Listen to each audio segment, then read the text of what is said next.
Hello, welcome to the CarCast+Edmunds podcast. I'm Matt DeAndrea here with Alistair Weaver. Welcome back. How are you? I'm good, thank you.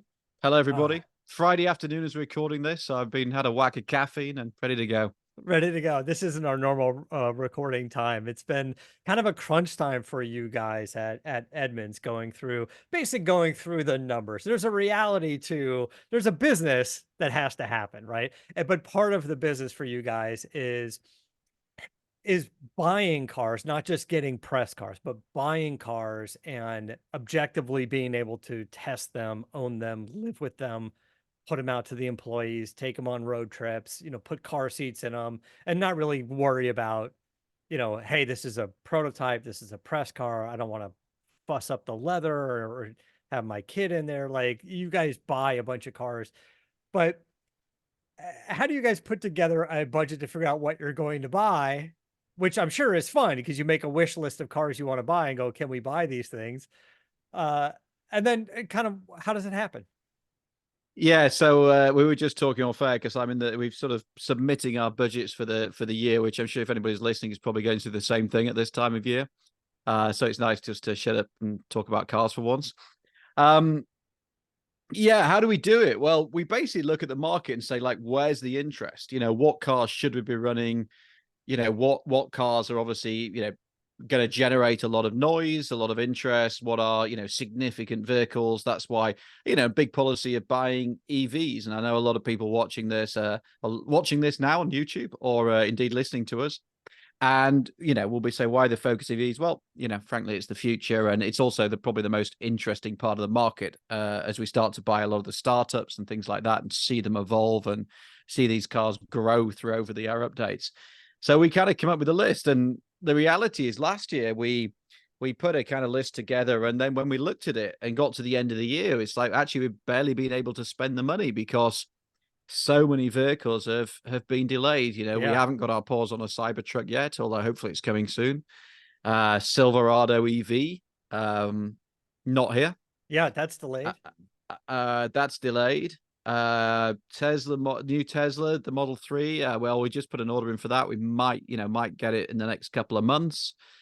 There was a whole bunch of stuff, Corvette E-Ray we were thinking about. We had the standard Corvette. We thought the E-Ray would be really interesting.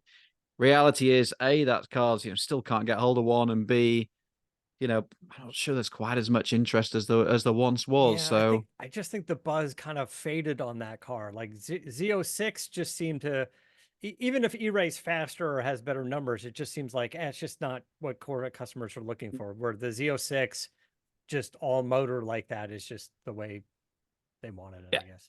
it's the way Corvette is, isn't it? And then looking ahead, there's a lot of bunch of really interesting things coming in the next year. Macan EV, I think, is a really interesting vehicle. It's going to be a ton of cash. But we went and had a look at that for the first time. So it's a strange thing. We're affected by the market like everybody else. Can you actually, when these cars are delayed or you can't get into them, or if there's, I think the days of markup have gone, apart from on the odd hyper exotic. But it's still, there's still supply issues, as and a lot of the EVs have been delayed, and Yeah. it's yeah, same pressures as everybody else. But in some ways, that's part of the fun and part of the experience of when can we get into these cars. You know, we've got so many, startup car companies right now that we we kind of cut them a little slack because they're new. So we've kind of gone through the lineup of cars, and you guys have acquired a bunch of them: Fisker, Lucid, Rivian, of course Tesla, and there maybe there's more on the horizon. VinFast, Mullen that you guys are going to get into at some point. And we kind of expect some flaws with those cars. But when somebody like BMW, Ford, GM, Audi, who've been doing this for a while, come out with something new, even EV, you expect some sort of quality control. I guess we just don't cut them as much slack as we are the Yeah, startup uh, companies. Yeah, well, I mean, guess as a company, we get into, it's a difficult place because we talked a lot about the Chevy problems last week on last week's show, and about the stop sale and everything else on the Blazer EV. The reality is, our job is to advise consumers what to buy. So if I'm saying, if you're asking me in the pub, as you have, like, Alistair, what do you think of this? I got to give you a straight opinion, and unfortunately, whether it's a startup or not, isn't kind of relevant to you, the car shopper, because you're looking for a vehicle that takes the kids to school most of the time. So I think you can caveat it and say, look, if you're buying a Fisker today, the Fisker that we just bought, the build quality, because it's built by the same people who build Mercedes and BMW and others, Yeah. the innate build quality is good. It's much better than a Which is Tesla was at this point, and much that's better good to than hear, yeah, right? yeah, That's what and we it's better. wanted. It's way better than Lucid, way better than Tesla was at the beginning, way better than the Rivian was at first. I mean, the Rivian's pretty good actually, but the problem is their software is not quite here yet. So we're having a lot of problems with the software. So I think what you're saying to people is it is a journey, and if you want an EV that's like fresh off the line, particularly a startup EV, all our experience is suggesting that, you know, you're going to have to go on that journey with the manufacturer. So our Rivian generally has been pretty good, but we've still had a bunch of hardware updates and a lot of software updates. The Lucid has got better and better as they basically evolved the software. And then, the GM Blazer EV, the Chevy Blazer EV that we talked about last week, that's still an ongoing problem. That's still going to go in and get fixed. They're still waiting to roll that out. And then the Fisker we bought, has a bunch of predominantly software related problems that are, causing concern. And we've just launched the first video on it on our YouTube channel now. And it's all about this narrative of, buy this car, but you're going to go on a journey. And there are times when it's going to frustrate you probably while they sort out some of the stuff. And some of it is they haven't done it yet. So like the first car we drove didn't really have cruise control, as we recognized, because they hadn't finished it. Yeah. And, in the days gone by, like you wouldn't like launch a car without windows that open. You would, but with software, it's, we'll sort it out over the air.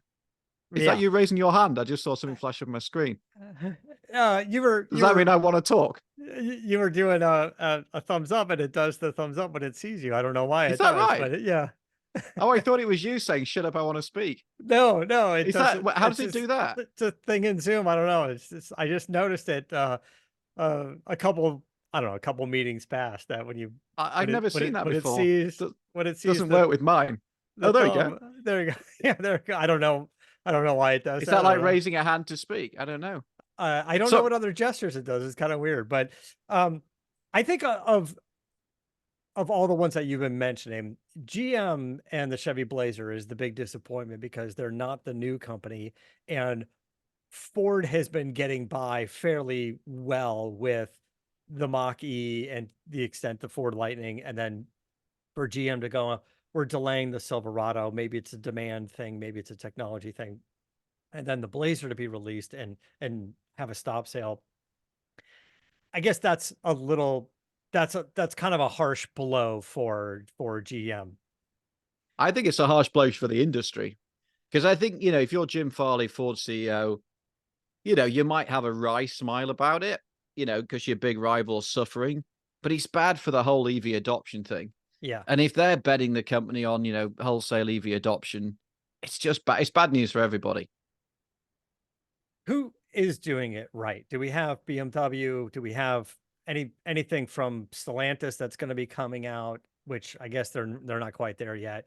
Audi is e-tron is like, who's doing it right? You mentioned Rivian's doing pretty well. I think of the startups, Rivian's, Rivian's been pretty good. Not perfect, but it's been pretty good.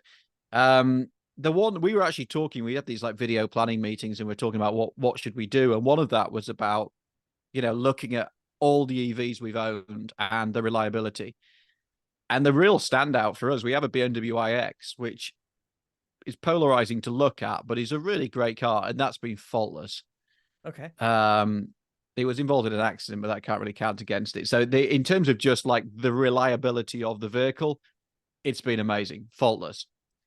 And BMW's been doing EVs for a while, so they probably got it. They probably got it right. We're excited that the i5's coming as well. That's a great vehicle. So BMW has been great. But everybody else, Ford generally has done a good job. Volkswagen's done a good job. The Lightning's had a few niggles, as you own one. Mackie had a few niggles, but nothing too dramatic, which I think again has made the GM thing. I mean, it's not like GM. It's not GM's first EV.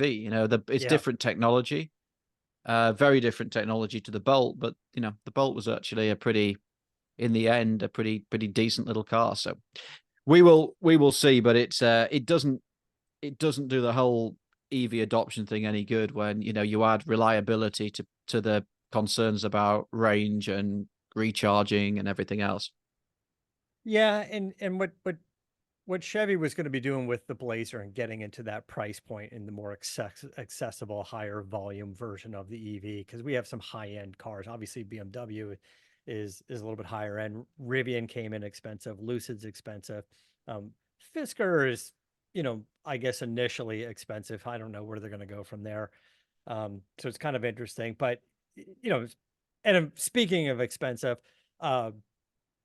you were driving the Rolls Royce Spectre, which, if people aren't aware, that's the electric version of the Rolls Royce, which I think the EV Platinum platform makes sense for them because it was always a big, heavy, high horsepower vehicle that was quiet and nice to drive.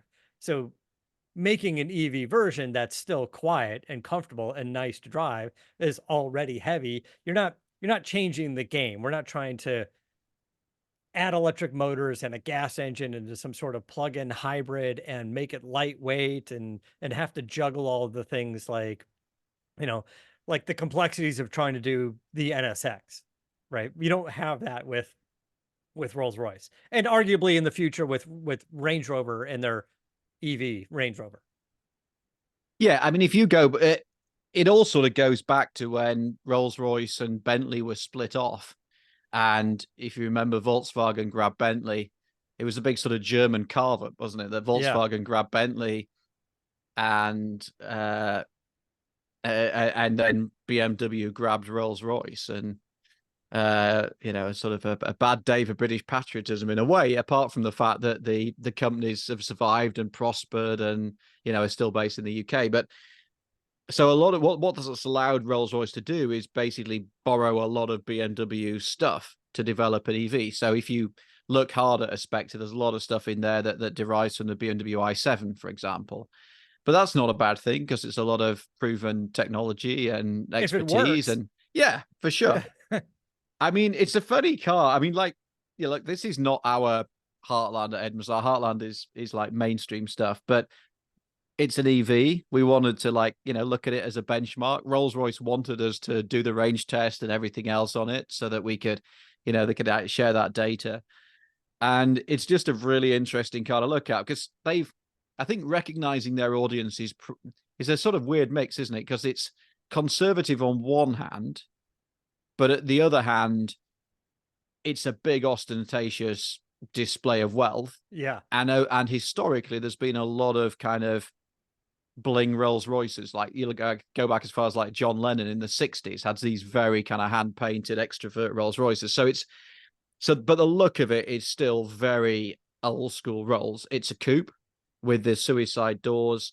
And if you haven't 450,000, something like that. Starting price. Yeah. I can get into the Monroney on the car that we drove, but and it has the hood is as big as most SUVs. Like the hood goes on forever. And we were in the office car park. So what the hell's under the hood then? Is there like a frunk? Because this thing is it's as long as my house. And you open the hood, and all it's got is like a big aluminum sheet that says Spectre on it, and that's basically it. So it's like, what the hell's under here? So it's a massive car that can, there are in the back. It's like one of those Rolls Royce coupes where there are kind of it's a proper-ish 4-seater. I managed to stuff the car seats in the back. In fact, my 4-year-old appeared to have a ride in this Rolls Royce, and she was like, "Oh, I'm going to color in the back, Dada." And appeared with a bunch of felt tip pens, and I was like, "That ain't happening." I don't care I Yeah. don't care. I don't care how much if we have a complete meltdown over this. That's not happening because that's your college education right there if you mark this car. Yeah. So there's no real storage under the hood. There's no storage on the hood. There's a decent trunk. So it's basically like a gas-powered Rolls Royce coupe. Like the Inside Wraith out. was. Yeah, It kind of the looks Wraith. like the Wraith, and yeah, It's sort of an electric Wraith in many ways, yeah. yeah. But it's it's a beautiful way to travel. I'm not sure, no matter how real wealthy as well, it's ever quite me, just because it's such a statement of wealth. Yeah. Like it's impossible just to sort of arrive in that, partly because it's massive. It's it's got the spirit of ecstasy, at the front of it. The doors open in the suicide fashion, so everything's a spectacle. So Does you've it, just got to be very comfortable with saying, I am fabulously wealthy and I don't care, it is. and it has to still have that ride quality, that magic carpet ride that Rolls Royce has been known for, right? Yeah, Which is arguably one of the nicest driving vehicles out there. do you know what I really liked about it? Yeah, even on 23-inch rims, which is what it had. What I really liked about it is it's obviously a very digital car. It's an EV, but in many ways it was very analog in like the best Rolls Royce tradition. So like the air conditioning doesn't have like, it's not all digital. You actually just like rotate these little dials to turn it up and down, like Okay. really going the old school Rolls. You don't have like endless driving modes. You basically got an option of do you want regenerative braking or not, and after that you just drive the thing. There's no launch control. There's no sort of. It's quite an analog experience. The steering wheel in the best Rolls is huge and quite Yeah. thin trimmed, and you just sort of like waft along, and it's super quiet. It's fat, they used to this thing, didn't they, where Rolls and Bentley wouldn't quote power and torque figures. They used to just say it's ample, Yeah. and now they do quote it, but it's still ample. We had it down at the test track, so I've got the test numbers on it as well, which is always quite And I'm quite amusing. curious, like kind of the range and the performance. I mean, first of all, do you recall what it weighs? It's got to be massive. I mean, Yeah, I've got it on. I should have it on I this think my dot. Lightning is like 7,000 pounds, so it's got to be six. 6,417 on our Oh, scales. it's So almost as that's much as what the yeah. Lightning weighs. Yeah. All Go right. then, what's your 0 to 60 guess? Because it's such a big car, I still think it happens in probably 4 seconds. Yeah, 3.9, which I think going back in the day was like Ferrari F40 fast. Yeah. Quarter of a mile, 12 seconds dead at 116.3. So that's, I mean, like you can get like Tesla fanboys jumping on the call saying, well, the Plaid does it in 2, but nobody wants to sit in a Yeah. Rolls Royce and do 0 to 60 in 4 seconds, frankly. That's more than enough performance. And then on the skid pad, I think it was 0.96G, which again is, That seems impressive. that's a lot of grip, right? For something 0.94, I'm sorry, 0.94. But that's still that's still a pretty impressive figure. It stops well, tons of grip. The only thing that it wasn't good at was the Stopping. range. I was So going to say stopping. no, stopping is good. Stopping it'll stop. Yeah. But your range is a bit icky.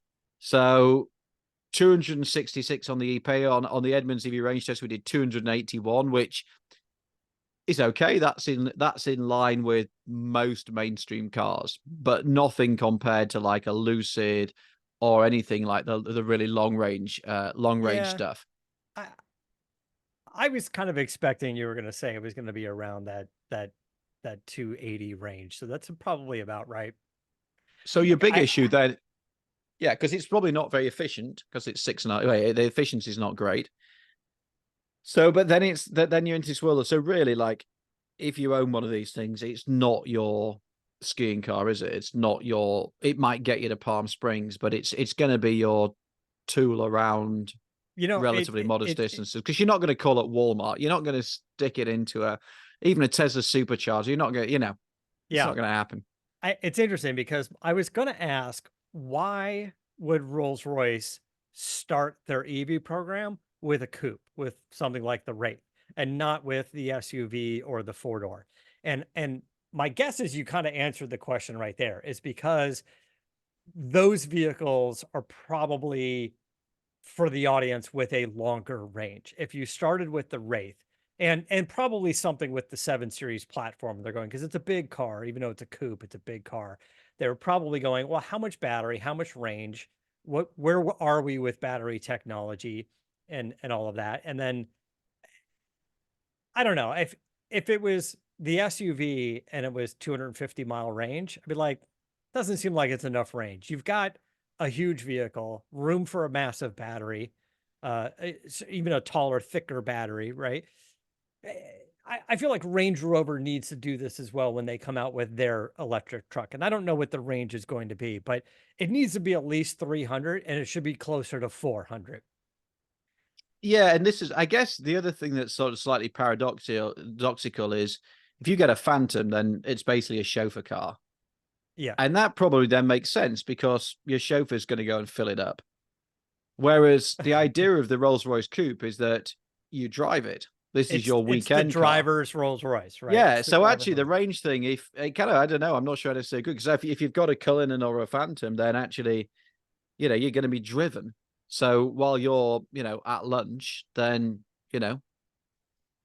whoever is going to go and fill it, go and top it up a bit. So we'll see. I mean, it's an integrator for all the reasons that you say. It makes total sense because it's super quiet, super talky, super relaxed, and it's a lovely way to travel. When they do like the SUV, the perfect audience for that is the Wynn in Las Vegas. I don't know how many like Rolls Royces the Wynn bought for their VIPs, but that's the perfect vehicle, right? You get the Wynn to buy 20 of those things, electric Rolls Royces, not the coupe, but the chauffeur versions.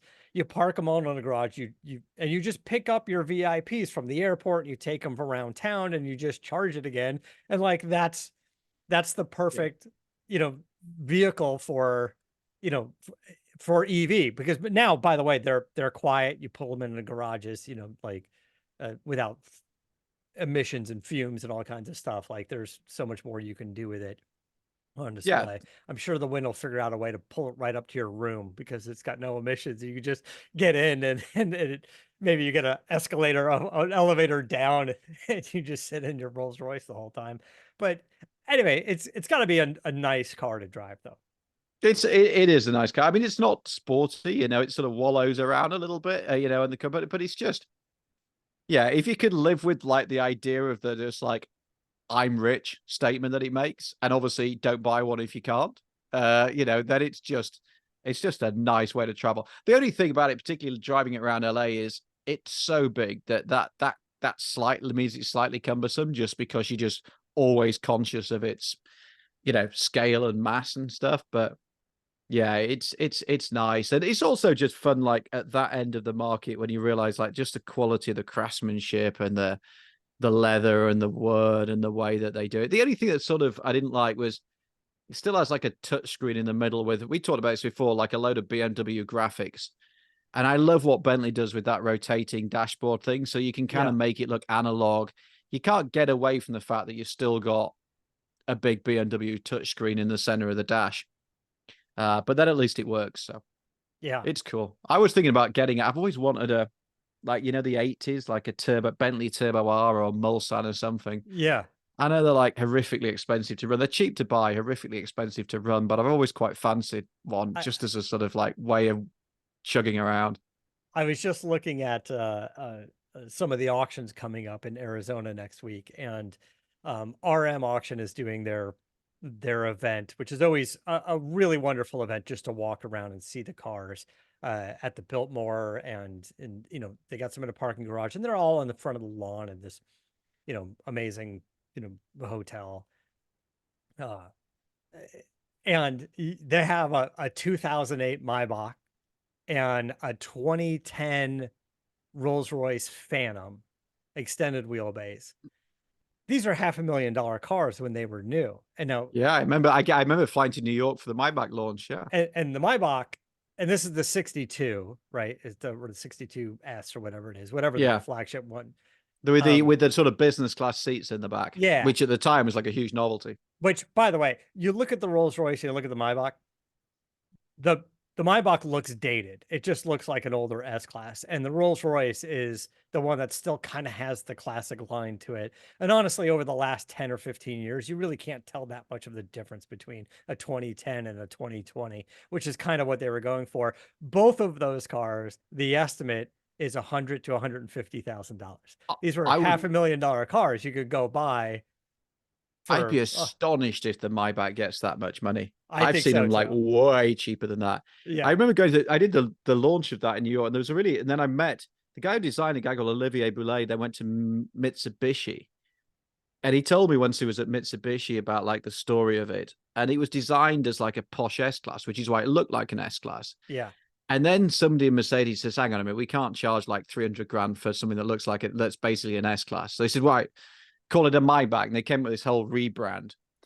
And it never really worked for them, which is why Maybach is now sort of Mercedes Maybach. And they've gone back to like the original idea of let's just do a kind of tarted up, fancy looking S class. So it was a really interesting story about how they kind of made a hash of it, but it was designed to be a Mercedes. Then suddenly it was a Maybach. And I remember the chief designer saying, this thing was, like they just kept layering stuff on because it's like, if it's 300 grand, we got to do this, we got to do that. And he's like, luxury is simplicity. And I think that's what Rolls Royce gets right and where Maybach's gone wrong, yeah, really. yeah. And Bentley, Rolls Royce and I Bentley. would never spend 100 grand on one of those. I mean, they weren't that. I've had a ride. I remember like being picked up in one once on some Mercedes event. They're not that great, to be honest. On the Maybach. The Rolls No, the Royce. Phantom, that would still be quite a cool thing to have. I mean, it would. Like I would just. We talked about this on our trips to Monterey. Was like that's your for 100 grand you have it. Like if if you have the money, you buy it and you do like your road trip once a year from LA to Monterey car week, and it's the nicest drive you're gonna have. And you put a few thousand miles a year, maybe just spending a week driving up to Monterey Car Week and driving it around and bring it back. And it's going to be the nicest ride, tons of room, and you can fit people in it. It's going to be super comfortable. And then you park it and you drive it again next year or to Yeah. the next event. Like it's the greatest road trip car. But you also know that every time you hear a creak, you're going to be thinking that's 50 grand. Yeah, it's going to be expensive. You fix it Every, yourself. You fix it yourself. yeah. Um, Shifting gears a little bit here. This is probably not so much in the wheelhouse of Edmunds, but Ford's big press release this week, their big event was uh, Ford's involvement in racing. That we know that they were going to commit to racing, and then Farley had some statement during the presentation, and he said, "We're going to continue with gas engines um, until the government bans them." And that somehow turned out in the media to Farley says the government's going to ban gas engines. And that's not what he said. He was just sort of But the making a government is point. going to ban gas engines at some point, or And like maybe his point was not. just like, we're just going to keep going with gas engines until Yeah. somebody tells us officially that we can't do it anymore. Yeah. And then that wasn't the statement was, we're going to keep going with gas engines, but instead somehow the media turned this into Farley says gas engines are going to be banned. So I don't know. It just But kind of this was in North Carolina, isn't it? Where I guess EV penetration is probably not that high. not that very not that high at all. But they unveiled some cool cars. We knew they were going to do GT3 and GT4, and they're going to get in some cool cars. Now they unveiled some of the cars with the livery on it. They're going to do the IMSA WeatherTech Sports Car Championship. They're going to do the FIA World Endurance Championship. They unveiled some of the new Mustangs with that. And when you kind of see what's going on, interesting that we're really seeing the racing cars after the GTD Mustang supercar that was launched at Monterey. Although the GTD is sort of the afterthought, sort of the street car version of what Multimatic was building with Ford with the racing cars. But now you see the similarity, especially with that rear wing where the stanchions come off of like the C pillar for that. And I was talking earlier about like, yeah, it's an interesting design. Why does the rear wing come off like that? And I go, well, you know what? If you think about it, if it came off the deck lid, it would probably block a lot of the rear vision. And with the wing up so high and these stanchions coming off of the pillars, you probably have pretty good visibility out the rear window without anything blocking you. So that's probably part of the design. And I'm sure there's some structural thing that they've got going on to make it work. Those racing cars look good. If you like drag racing, you guys know I'm a fan of drag racing. Bob Tasca is got the new Mustang Funny car, and you know, as far as making it look like a Mustang, it's basically just stickers. Right. But the Funny car does have a Mustang Dark Horse look to it, and it looks badass. It's a cool looking dragster. And again, if you guys haven't gone out to NHRA to a live event, it's worth going to. It blows your mind. It's so loud. It's it reminds me of the old Ford rally car where it's like, oh, this is like basically the production focus. And it's like, right, what part is the production focus? And they're like, the door handle. The door, And I yeah, was like, anything else? No. What yeah. about the badge? No, not the badge. I went out to I went out to some event out here at the Coliseum, and Tanner Faust was out there, and like I don't know, it was the Focus, maybe the Fiesta was like a rallycross Fiesta, and it was configured for the, to go down the hill and do a few things in the Coliseum out here and then spit it back out at the top of the hill, almost like Nitro Circus in a car. And I was like, it's a tiny engine, whatever. It's like, how much boost are you running? And he's like, 60 pounds of boost. I was like, 60 pounds? He's like, yeah, all the power is just boost. It's just Yeah. boost. It's the whole thing. But It does about 10 miles before exploding. that's it. It's so stressed. Uh, Like those uh, things were just popping engines uh, left and right. I once went to a Nitro Circus event in London, and it was the weirdest thing because if you take the Americana out of one of those events, it's just really weird.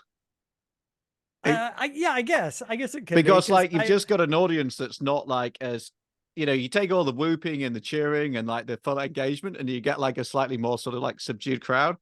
It's just such a weird thing, but it was still fun. I mean, what those guys do is pretty impressive. they put on a good show for sure. They do. I just maybe a month or two ago, I was visiting Andy Bell. He's one of the partners there, one of the founders of that. He did all the crazy stuff back in the day, and he runs a big production company, and they still involved in the Nitro Circus stuff. But um, we just had conversations about it back in the day, and just all the stuff they broke on themselves and on vehicles. They just so much carnage for them, and Travis Pastrana and all those guys just constantly in pain. Yeah, it was like it looks really dangerous, and it is. Yeah, it is. Yeah, It is. The other vehicle that they brought out to this big Ford event was the F-150 Lightning Switchgear. And the Switchgear is Ford went to Von Gittin Jr. and his RTR company and said, let's make an off-road version of the Lightning. So the powertrain is essentially the same. There's no real need to change it. 580 horsepower, 775 pound-feet of torque. But they essentially did like a carbon fiber wide body. It's even wider than a Raptor, significantly wider. I don't know, like 6 inches or 8 inches or something like that. Significantly wider than the Raptor, but has a lot of the suspension on it. It's got something like, I don't know, 11 inches of wheel travel in the front, 13 in the rear. Double wishbone suspension in the front, multi-link independent in the rear, with long coilovers. It's got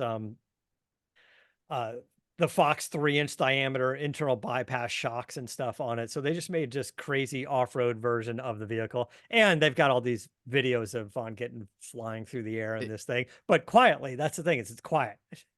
we actually did a news piece on it, Yeah. edmunds.com/news, and like what we were kind of figuring, like what Ford has tended to do in the past is, is this a Lightning Raptor, or are they like testing the market? A lot of the time they'll do something like this, partly to get a lot of social media buzz, but also just to get a taste of like, is there real interest in this sort of thing? Because you could, Lightning sales, as we talked about, are struggling at the moment a little bit. I think it's fair to say. So Yeah. does something like this, A, work as a kind of halo product, or B, are they just starting to feel out, is there interest in like a Lightning Raptor? Because it'd be a cool thing. All that talk and it's an interesting piece. I can't say for sure. I think this is right now just mostly a demo vehicle of sorts, because the idea of a Raptor going off-road and doing some of that stuff often means you have to drive a couple of hours to get to the location where you're going to be doing that stuff. And the Raptor, obviously, I mean, the Lightning, not ideal for that scenario. There's, again, it's an infrastructure thing. It's not really a vehicle thing per se.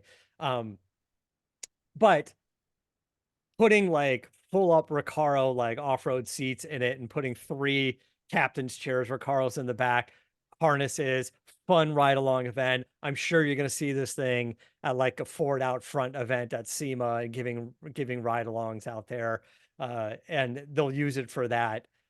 Now there's a sport truck on-road version that they were working on as well. It's essentially the same thing, but instead of, it's still carbon fiber body, carbon fiber fenders, but instead of the metal skid plates and stuff, they get rid of all that. They do carbon fiber bumper covers and then lower it a bit. And I think they've only released the rendering of it. I don't think there's like a whole truck built yet. I'm not quite sure where they are on the status of that, but doing a sport truck version of it. Now that's more interesting. Will they autocross that? Will they throw that around the track a little bit to see, maybe take that to Goodwood, do the hill climb?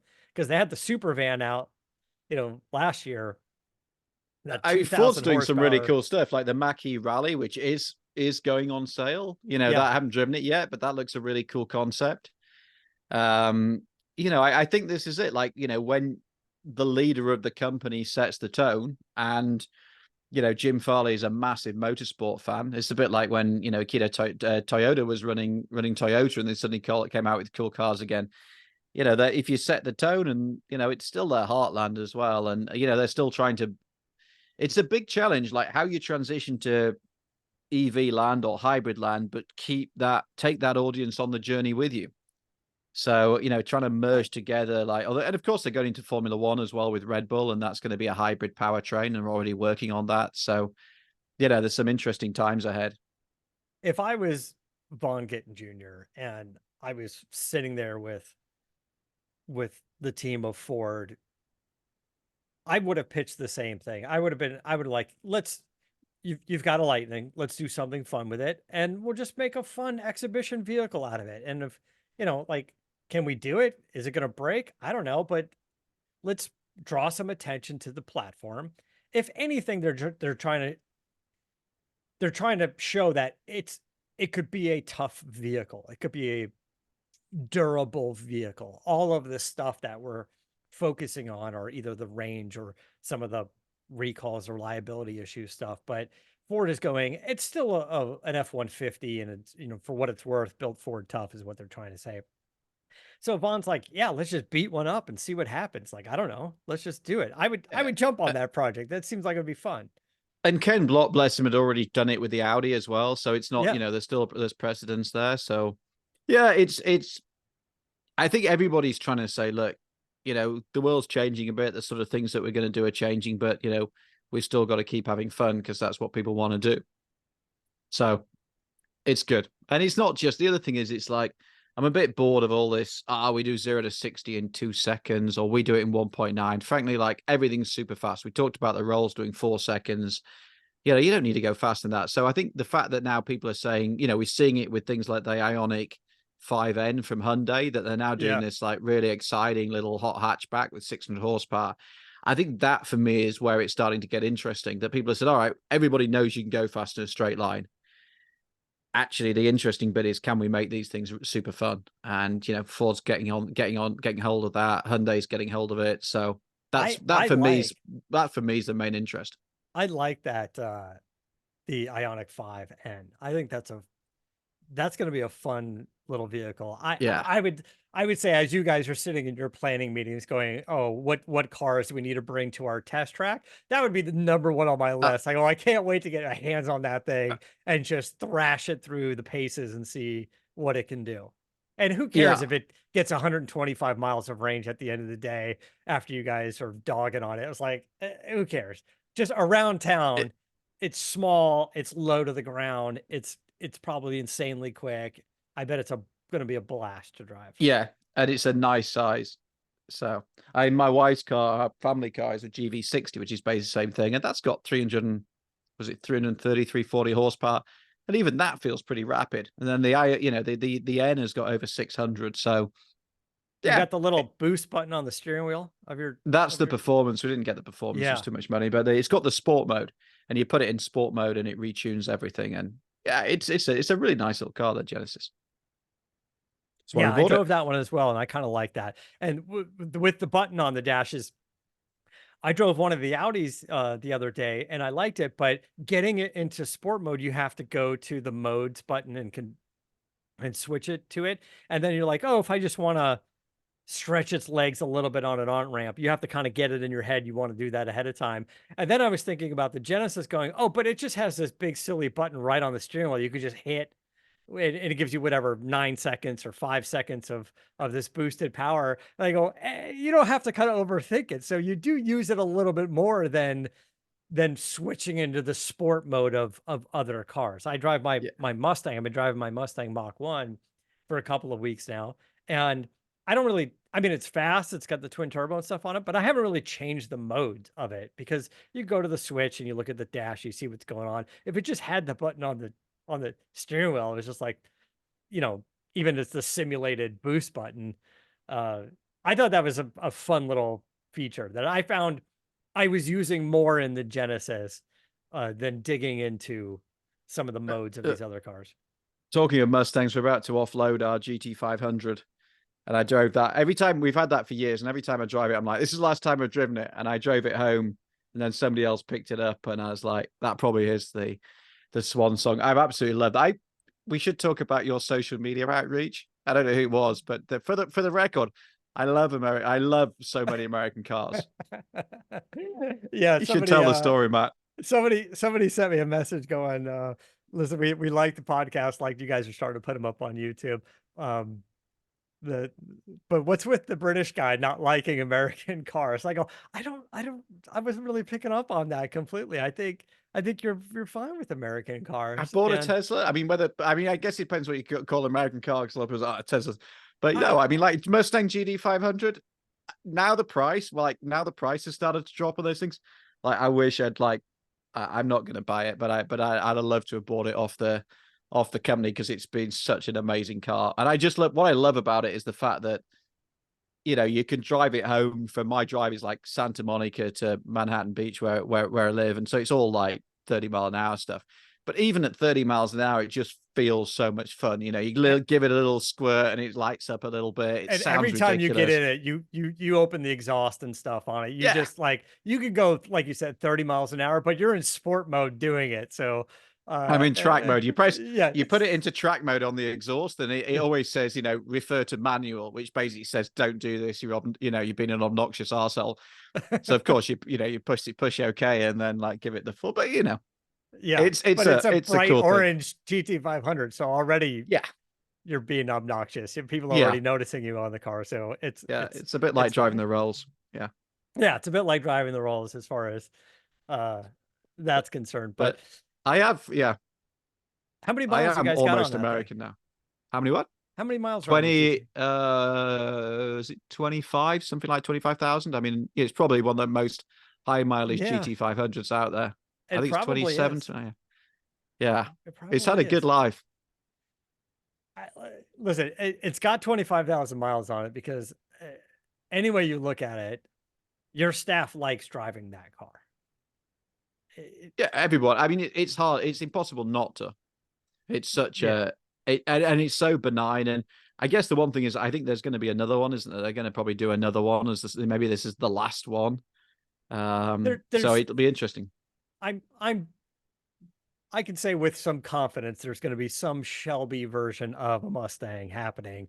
We have the Dark Horse, but the Dark Horse again is a naturally aspirated version. It basically replaced either the Bullet or the Mach 1, depending on what and it's generation not that sharp. It's not a Shelby. Yeah, and it's not a Shelby. So there's going to be a Shelby at some point.